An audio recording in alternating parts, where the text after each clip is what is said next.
Hello guys, आज हम फिर एक बड़ी न्यूज़ लेकर के आए हैं। हरियाणा कौशल रोजगार में किया बहुत बड़ा बदलाव।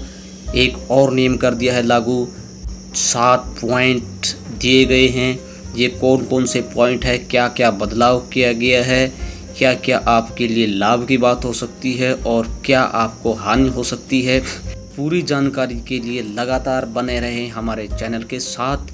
और पूरी जानकारी समझने के लिए आप अंत तक वीडियो को अवश्य देखें। तो साथियों, हम ये आपको आज बताना चाहेंगे कि जो विभिन्न प्रकार के बोर्डों, विभागों, निगमों में जो अस्थायी कर्मचारी रखे गए हैं, पार्ट 1 और 2, क्या पार्ट 1 वाले शामिल होंगे या शामिल होंगे आउटसोर्सिंग पॉलिसी 2। क्या इनमें से कोई एक पॉलिसी वाले कर्मचारी हरियाणा कौशल रोजगार निगम से बाहर हो सकते हैं? क्या उनको फ़ायदा हो सकता है या हो सकती है हानि? क्या विभिन्न प्रकार के जो प्रोजेक्ट जो NHM, national highway authority of India के तहत लगाए गए कर्मचारी भी शामिल हो सकते हैं कौशल रोजगार निगम के अंदर? या फिर कौन कौन सी नीति लागू होगी हार्टोन के कर्मचारियों पर? और क्या आउटसोर्सिंग पॉलिसी के जो कर्मचारी हैं उन पर ये नियम लागू होता है? जो सेंट्रल गवर्नमेंट की स्कीम है, क्या उनके कर्मचारियों, उनके थ्रू भर्ती कर्मचारियों पर भी हरियाणा कौशल रोजगार निगम अपना झंडा लहराएगा या उनको इस पॉलिसी से विमुक्त कर दिया जाएगा? क्या रिटायर जो कर्मचारी हैं उनको कौशल रोजगार के तहत रखा जाएगा या उनको दूसरी पॉलिसी के तहत एज इट इज रखा जाएगा? क्या अप्रेंटिसशिप वाले साथियों को और प्रोफेशनल साथियों को भी इंक्लूड किया जाएगा या नहीं? ग्रेजुएशन वालों का क्या होगा, ग्रेजुएशन ऊपर वालों का क्या होगा? इन सभी बातों की जानकारी डिटेल से जानने के लिए आप लगातार हमारे साथ बने रहें। और अभी तक अगर आपने हमारे चैनल को सब्सक्राइब नहीं किया है तो सब्सक्राइब कर लें, ताकि हम आपको सटीक और सत्य जानकारी सबसे पहले दे सकें और आप अधिक से अधिक जल्द से जल्द लाभ उठा सकें। अगर साथियों आपने हमारे चैनल को सब्सक्राइब कर दिया है तो तहे दिल से धन्यवाद। लाइक अवश्य करें और कमेंट में हमें बताएं कि आपने हमारे द्वारा दी गई जानकारी कैसी लगी। हमारा हौसला बढ़ाते रहें और हम एक से एक अच्छी नॉलेजफुल न्यूज़ हम आपके लिए लेते आते रहेंगे और हम भी कोशिश करेंगे कि हम आपका भी हौसला बढ़ाते रहें। कुछ वीडियो इसी वीडियो से रिलेटेड हैं जिनकी डिटेल हमने पहले वाली वीडियो में डाल दी गई है। अब हम उन वीडियो के विषय में इस वीडियो में अपना टाइम वेस्ट नहीं करेंगे। आपने पूर्ण जानकारी के लिए हमारी पिछली वीडियो देखनी पड़ेगी। उसको देखने के लिए आपने करना सिर्फ इतना है, आप डिस्क्रिप्शन में जाइए, वहाँ हम आपको लिंक दे देंगे।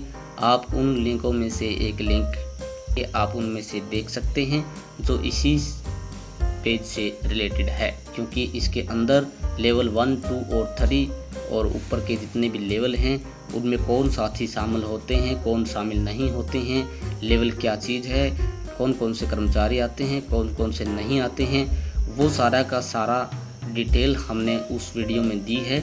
आप वहां से उनका अवलोकन कर सकते हैं। चलिए ज़्यादा समय न लेते हुए आज जब वो हमारा टॉपिक है, इस टॉपिक पर हम बात करते हैं और आपको संपूर्ण जानकारी डिटेल से देते हैं। हरियाणा कौशल रोजगार निगम से केवल आउटसोर्सिंग पॉलिसी पार्ट 1 के कर्मचारी रखे जाएंगे। जी हाँ साथियों, हरियाणा कौशल रोजगार निगम ने जो आउटसोर्सिंग पॉलिसी पार्ट 2 और 1 बना रखी है, तो उनमें से केवल पार्ट 1 के कर्मचारी को ही कौशल रोजगार में रखा जाएगा। आउटसोर्सिंग पॉलिसी पार्ट 2 के कर्मचारी कौशल रोजगार निगम में पोर्ट नहीं होंगे, यानी कि जो पॉलिसी 2 के तहत भर्ती हुए हैं उनको कौशल रोजगार निगम में शामिल नहीं किया जाएगा। वो एज इट इज अपना कार्य कर सकते हैं, उनकी कोई सैलरी में इफेक्ट नहीं पड़ेगा। वो जो सैलरी बढ़ोतरी के हिसाब से ले रहे हैं उनको एज इट इज मिलती रहेगी। और जो अस्थायी कर्मचारी हैं जो पॉलिसी 1 के तहत भर्ती हुए हैं वो हरियाणा कौशल रोजगार निगम में शामिल किए जाएंगे। तो यहाँ मुख्यमंत्री जी ने deployment of contractual persons policy 2022 को मंजूरी दी है। हरियाणा सरकार के विभिन्न विभागों, बोर्डों, निगमों, प्राधिकरणों में अस्थायी कर्मचारी रखने हरियाणा कौशल रोजगार निगम के जरिए आउटसोर्सिंग पॉलिसी पार्ट 1 के कर्मचारी ही रखे जाएंगे। आउटसोर्सिंग पॉलिसी पार्ट 2 के तहत लगे कर्मचारी पहले की तरह विभागों में काम करते रहेंगे। इन कर्मचारियों का डाटा हरियाणा कौशल रोजगार निगम के पोर्टल पर पोर्ट नहीं होगा। कौशल रोजगार निगम के जरिए अस्थायी कर्मचारी रखने के लिए मुख्यमंत्री ने deployment of contractual persons policy 2022 को मंजूरी दे दी है। ये पॉलिसी जल्द जारी होगी। लगभग 9 महीने से ये पॉलिसी तैयार हुई है। मुख्यमंत्री के साथ साथ मुख्य सचिव संजीव कौशल जी, मुख्यमंत्री के मुख्य प्रधान सचिव DS डेसी, वित्त विभाग के अतिरिक्त मुख्य सचिव TVSN प्रसाद, कौशल रोजगार विभाग के प्रधान सचिव अरुण कुमार गुप्ता, मुख्यमंत्री के प्रधान सचिव V उमाशंकर, मुख्यमंत्री जी के अतिरिक्त प्रधान सचिव और मानव संसाधन विभाग की सचिव आशिमा ब्राड की लंबी बैठकों के बाद यह नीति तैयार हुई है। आउटसोर्सिंग पॉलिसी पार्ट 1 और 2 के जरिए नियुक्तियों पर लगभग 9 महीनों से रोक लगी हुई थी। तो हम आपको बताने जा रहे हैं कि जिन जिन कर्मचारियों पर ये नीति लागू नहीं होगी, ये नियम लागू नहीं होगी, उनके बारे में हम आपको 7 पॉइंट बताने जा रहे हैं। इनको ध्यान से देखें और सुनें। पॉइंट नंबर 1 पर नज़र डालते हैं। जिन विभागों ने टेंडर के जरिए प्रेशर की सफाई, हाउसकीपिंग सर्विसेज जैसी सेवाओं में जिनमें कर्मचारियों की संख्या नहीं बताई है, उन पर यह पॉलिसी लागू नहीं होगी। साथियों, कहने का मतलब ये है, जिन विभागों ने टेंडर के जरिए जो कोई भी परिसर या कोई भी जहाँ भी सफाई का कोई परिसर है और हाउसकीपिंग की जहाँ बात है, हाउसकीपिंग से संबंधित जो सर्विसेज हैं, उन सेवाओं में ऐसे कर्मचारियों की संख्या जहां नहीं बताई गई है, वो हरियाणा कौशल रोजगार निगम में शामिल नहीं किए जाएंगे। उन पर यह पॉलिसी लागू नहीं होगी। अगर टेंडर में कर्मचारियों की संख्या जॉब लेवल 1, जॉब लेवल 2 या जॉब लेवल 3 का जिक्र होगा तो ये कर्मचारी कौशल रोजगार निगम के जरिए रखे जाएंगे। तो कहने का तात्पर्य ये है साथियों, जो लेवल 1, 2 और 3 के अंदर शामिल होंगे उनको हरियाणा कौशल रोजगार निगम में रखा जाएगा। और वो जॉब लेवल 3 से ऊपर के जो पद हैं, कुशल, अधिक कुशल या प्रशासनिक जॉब लेवल के लिए रखे जाने वाले कर्मचारियों पर यह नीति लागू नहीं होगी। तो यहाँ आप जॉब लेवल 1, 2, 3, 4 और जितने भी ऊपर के लेवल है, इनकी जानकारी के लिए आप हमारी पिछली वीडियो का अवलोकन कर सकते हैं। ज़्यादा समय न लेते हुए आगे बढ़ते हैं।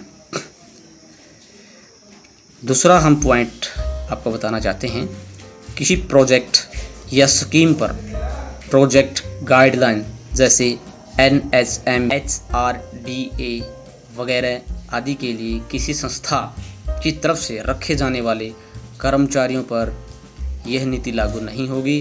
अर्थात हरियाणा कौशल रोजगार निगम के तहत जो संस्था द्वारा कर्मचारी भर्ती किए गए हैं वो कौशल रोजगार में नहीं आएंगे, उनको नहीं शामिल किया जाएगा।